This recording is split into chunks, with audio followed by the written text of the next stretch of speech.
Hey, hi, and my name is Dejan Stojkovic, and a very warm welcome to this channel. If you have subscribed in the last 15 months through the Pathfinder and Adventure e-honors program, well, very warm welcome. I realized that I did not have time to say welcome to any of you properly, so this video is really about that, and I want to take you for a small journey with me. Maybe if you had a chance to go to this channel, you realize I used to vlog once a week, taking you from church to church, from different event to different event.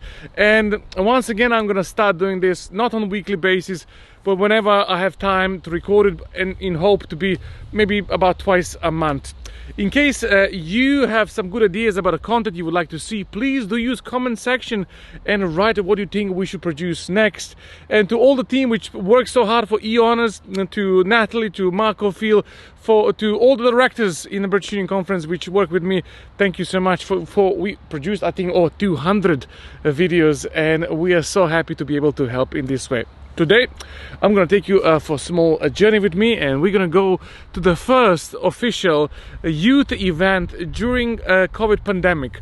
As we are all trying to figure out how to do ministry in this time, I believe that this story can inspire and give you some good ideas. So today we're going to go to Dejan, where we have our probably first teens camp since the lockdowns started, and we're gonna go and see how Pastor Adam Rundman and his amazing team are doing in this challenging time. So thank you so much for joining, and if you do like this type of content, don't forget to like, subscribe, and invite your friends to join this small, but I think it's really beautiful community.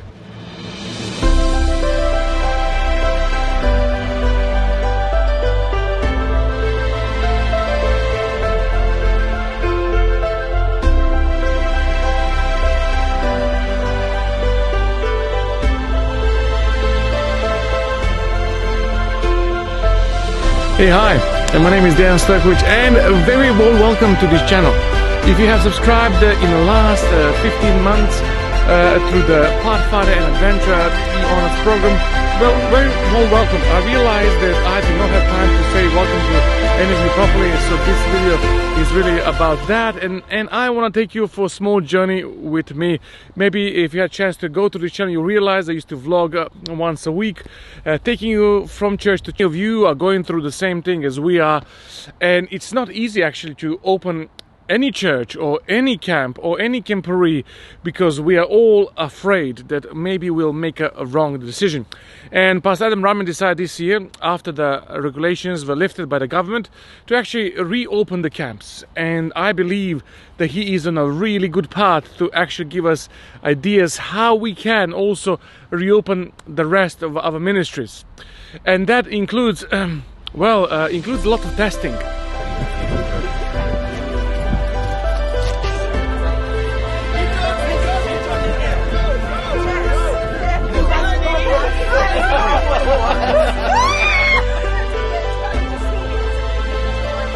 This is Steve, and Steve is definitely a very positive person. What's happening? This is a reality of our age. We're running a camp. There's obviously some risk involved, but we've tested everyone before they came to the site, before they boarded the bus, before they got here on arrival, and now this is our midweek test just to ensure that we're okay. So we're doing a midweek test with everyone on site and testing everybody. Put your head up and just close your eyes. Adam, do you think that it's the code? One of the reasons why I'm recording this video is as well to tell you how really close these summer camps are close to my heart. And if you haven't had a chance to be part of the summer camp, or your child hasn't had a chance to be part of this summer camp, you should consider sending them. I'm not sure it's right now a moment for that, or maybe the next year, but I would say for me they are life-changing. And the reason for that is, well, I used to go to summer camps all the time. That was like the best part of the year for me. And I remember one year when I came to summer camp in my country, which I come from, which is Serbia, the rules are a little bit stricter. Our camp master said to us, go for the walk, but make sure you come back at a certain time. And guess what? I was 26 minutes late. And I couldn't say I didn't know what the time is, because I had a massive G-Shock watch in my hand, so that would never work. So I came back. He was like, no, you can't be part of this camp, because I need to make sure you're safe, and you're obviously not listening to what I'm saying. You have to go home. And for somebody like who is a teenager who waited for this moment for so long, it was devastating. It was devastating. And because he couldn't send me home that night, because trains and buses left, he decided to send me tomorrow morning. And that evening I was like, well, it's my last night. It's like, I want to have a beautiful time with my friends, but at the same time it was last worship for me as well. So it's like, well, I'm gonna sing to Jesus and enjoy this. At the end of the program, which was such a beautiful worship because it's your last one, it's my last one. He actually asked, is anybody there willing to testify, give us a testimony? And for all of us who work with young people, or maybe you have a young person in your house, the public things are not so easy for them. He looked around, is there anybody to tell testimony, and then realized there's nobody there. In this moment, I remember there is something that God has done for me, and I put a hand up.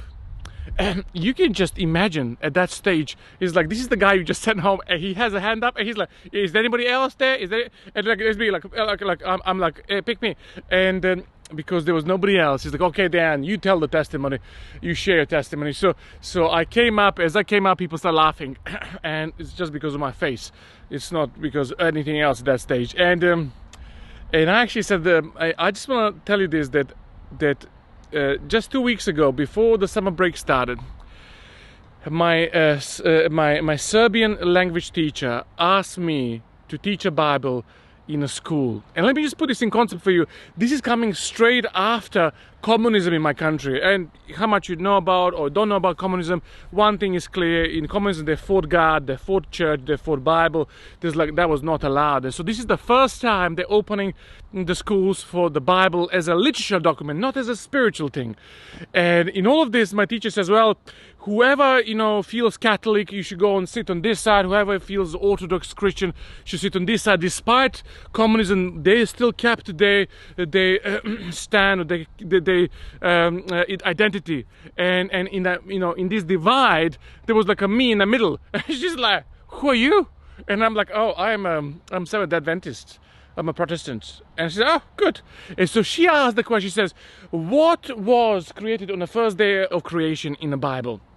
And when she asked that question, she looked at the Orthodox group, which was the largest, and the Catholics, and they didn't know. And she's like, what about you? And they're like, I'm glad you asked. And I started killing it. I went to Sabbath school. It's like, I know this stuff. So this is exactly what I did. I knew all of this stuff. In this moment, she realized this little dude knows a lot, and she started asking more questions, and I'm sharing more. And in all of this, the head teacher walks in, and she realizes this is not good because we are still a little bit communist, kinda, too much Bible. And so she checks my file, and she realizes my dad is a pastor, and because of that, she's like, comes to me, and she's like, I don't want you to talk about this anymore. But my teacher, Serbian language teacher, she comes later after her, and she said, listen, I want you to teach Bible next week for me because I have no clue, and you know it. So as I was sharing this testimony in front of all my friends, at the last night, because I'm being sent home, I realized in that very moment that God is alive, and I realized that He is doing something in my life. So if you're somebody who have never had chance to be at the summer camp, or you're a parent or guardian of somebody who you never sent to, you need to know that summer camps, days of fellowship, prayer fair conference, all of these things have potential to be life-changing events. So my friends, I really hope that from this story that I'm sharing today with you, you will consider summer camp to be not just something for fun, but truly be a mission field where we are able to show our young people what Christianity means, what really means to be a follower of Jesus Christ. At the same time, let them have a good time and get to know their friends. So if you're somebody who lives in conference or mission field or union that does not have a summer camp, I think you should start it. Get few families together and start building something beautiful that can make a difference for eternity. And I truly believe we can change the world. Thank you so much for finding time to watch this video. Please use the comment section below and share your story where you found that God is alive and that you realize that He has a really important purpose for your life. Because I truly believe if I was not at that camp, and if I was not actually sent home from the camp, I'm not sure would I be standing here and talking to you about God and my faith. So my friends, I would love to read your stories, so please do take a moment to write them down. I will read them all. God bless you, and thank you so much for joining, and I guess see you soon in some other video.